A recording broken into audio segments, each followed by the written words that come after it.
Welcome to Corritos. This week, measuring relationships. Questions this cast answers are: how do I measure how good my relationships are? How do I improve those measures? And what can I use as a proxy for the quality of my relationships?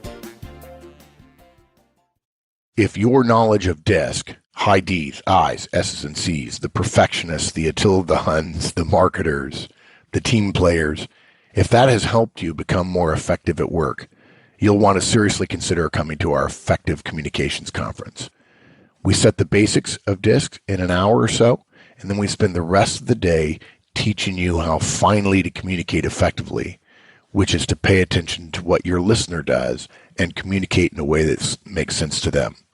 At the end of the day, you'll be able to read someone in a conversation, determine their major DISC tendency, and then based on that, make some changes in how you deliver to improve the chances that you get harmony and congruence and collaboration and not drama, conflict, and tension. Come see us. Relationships are difficult to get better at because we don't have a good measure of how well we're doing. It's really hard if someone says, how good is your relationship with so-and-so? It's hard to find a metric that you can say, oh, I'm a 3.5 on a scale to 5 with them. You know, it's like, well, we don't fight, but we don't go to lunch together either. It's really hard to find a way of describing relationships, but it's impossible to get better at something or have a better relationship until you can measure it. With concrete things, it's easy to time how long it takes us and make that time shorter. For example, how long it takes us to create a certain report, and then we reduce that time by keep the quality by like tweaking different things.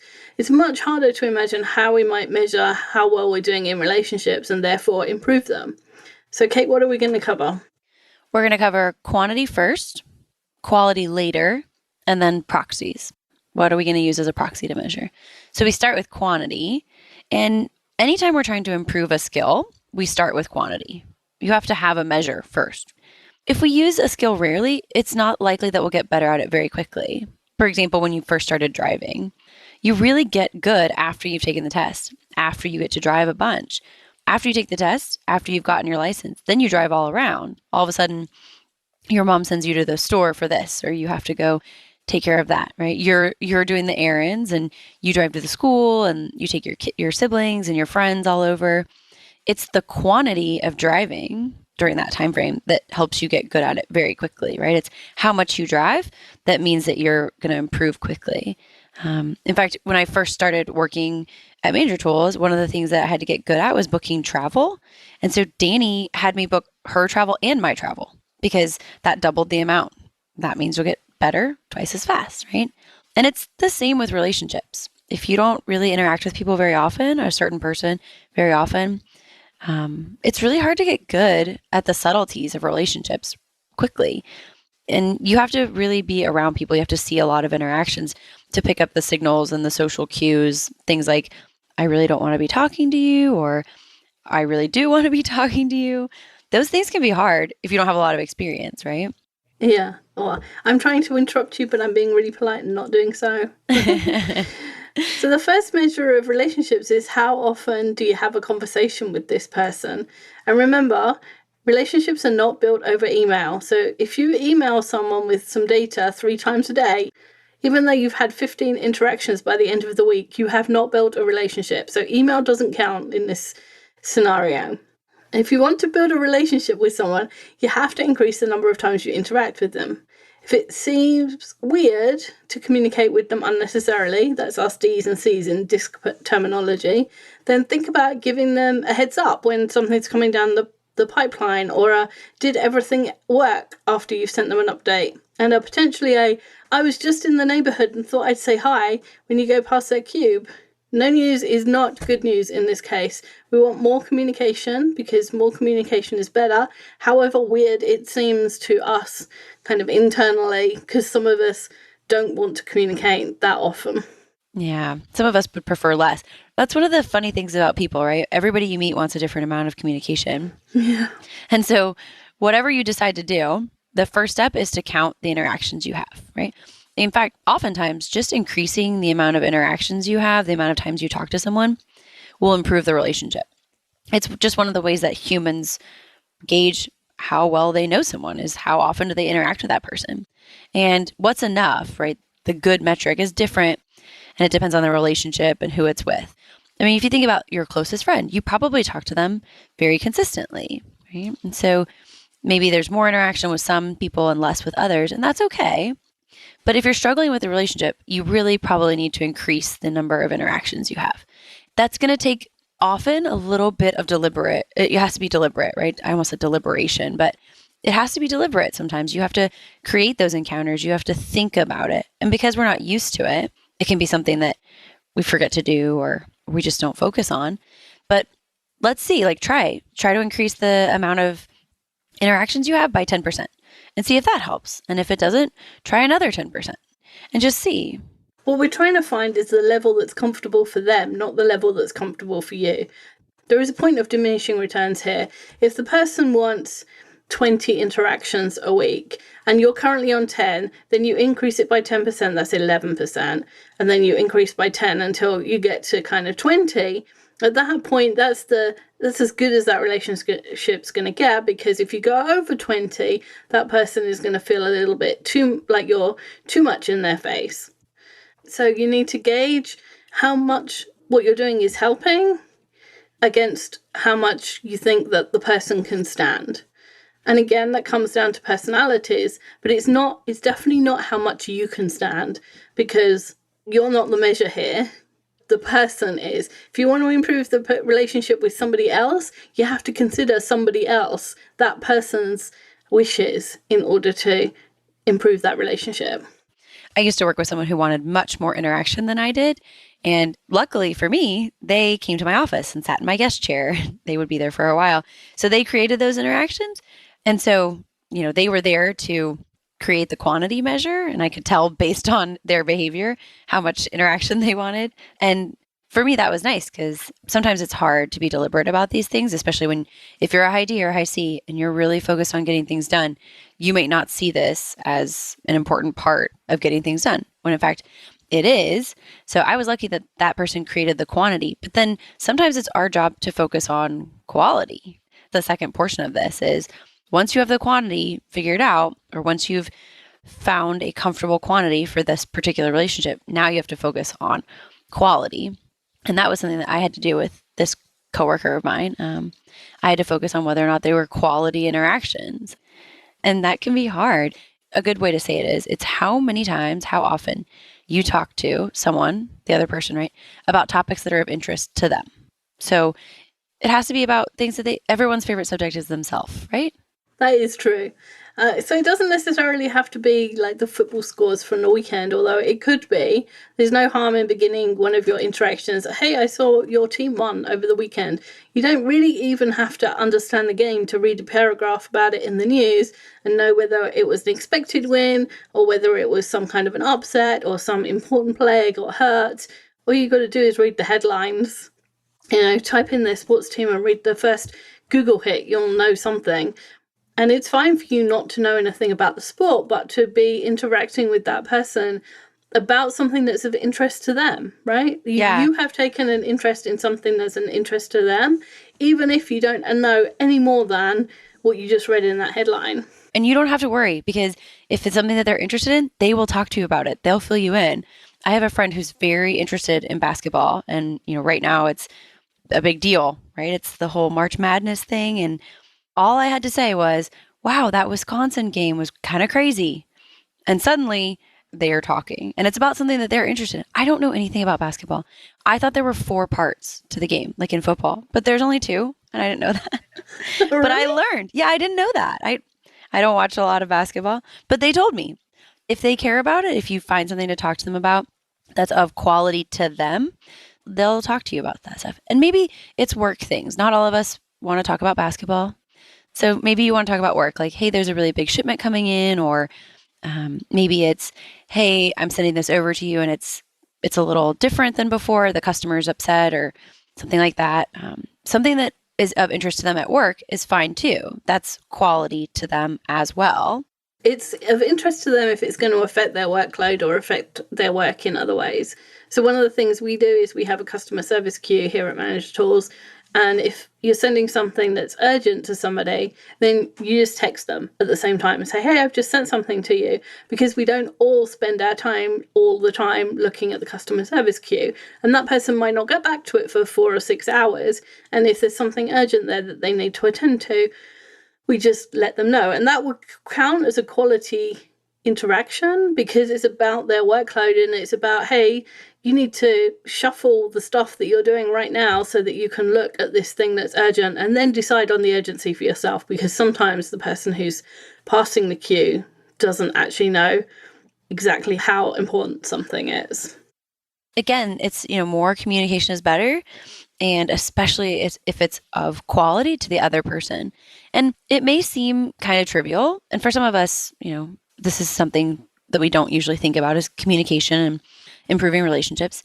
But these things, these tiny interactions, these little things, they speak to whether or not two people are working together well, right? Mm-hmm. It helps us feel like part of the team. If you think about your friend at work, if you have a friend, the person who texts you, who says, hey, the meeting's canceled, or the person who tells you, hey, the meeting's moved, that person communicates with you a lot about stuff that you care about. And it makes you feel like you're part of the team. It makes you feel like things are going well. And so maybe you're in a different department, or maybe we're talking about you and your boss, but these mini interactions are things that we want to focus on. And we want to see if these interactions are in their interests, right? Again, everyone's favorite subject is themselves.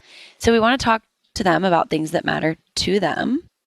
And once we're comfortable, because we've measured, right? First is the quantity. So once we're comfortable with the amount of communication and interactions, then we start looking at how often are those interactions in the other person's interest?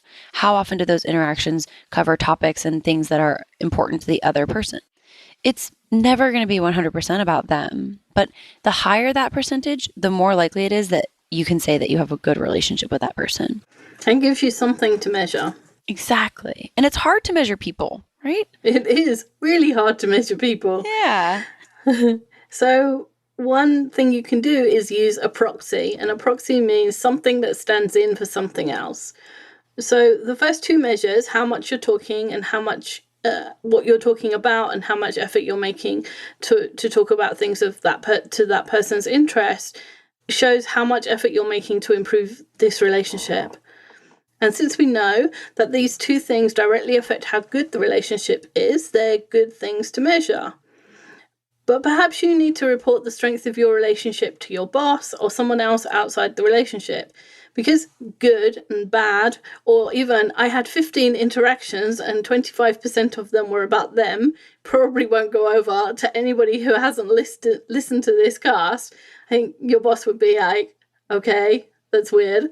They're not really helpful in describing the relationship to someone else. So in that case, we need a proxy. Mm-hmm. When we set up a proxy, right, we're just setting up a substitute. So we're saying it's a good thing to measure. It gives you an idea of the measure, even because often things are hard to measure, things like humans. So how good of a driver are you, for example? We used the driving analogy earlier. You could say, oh, I'm a really great driver. Although I wouldn't say that. I'm not a great driver. But if I said that, like, oh, I'm a great driver, it's not very clear against other words, other measures, what good or bad or terrible might mean. And so we might use a proxy instead, such as how many minor accidents have you had in the last 2 years?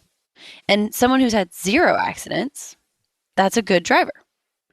But someone who's had 10 minor accidents is probably not a good driver. The accident rate doesn't tell you exactly how good they are, but it does provide an objective measure in place of it.